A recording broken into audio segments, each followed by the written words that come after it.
दूध मांगोगे हम खीर देंगे, तुम कश्मीर मांगोगे हम हीर देंगे। भारत माता की, भारत माता की,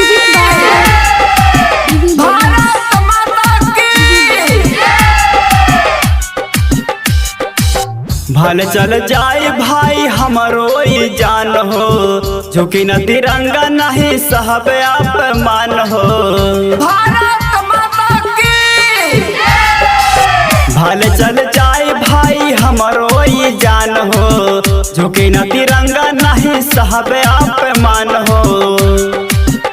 नहीं अमेरिका चीन जापान है, भारत देशवा महान है। तीन रंग बिरंग हमर शान है, भारत देशवा महान है।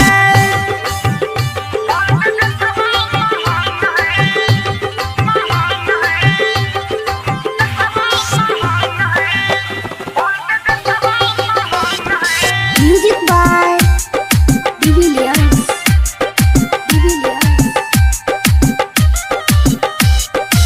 सोने के चिड़िया बाटे हमारो भारत देशवा हो, जहाँ पे साधु संत करते बासेरवा हो।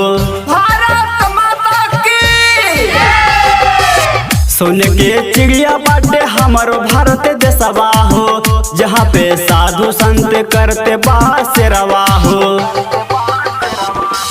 नेता सुभाष चंद्र बापू जी गांधी हो, दुश्मन से लड़ के दिलैले आजादी हो।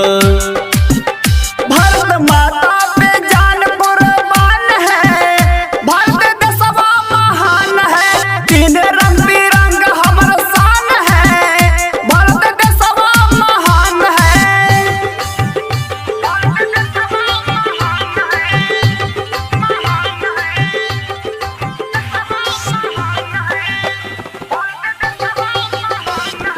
Music by Divilliers.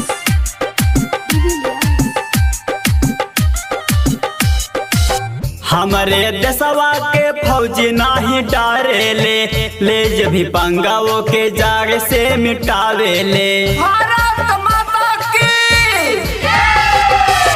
हमारे देशवा के फौजी नाही डारेले, ले जब भी पंगाओ के जाग से मिटावेले। रंजीत आशीष भारत माँ के जय बोले ले, राणा धर्मेंद्र दुश्मन से नाही डारेले।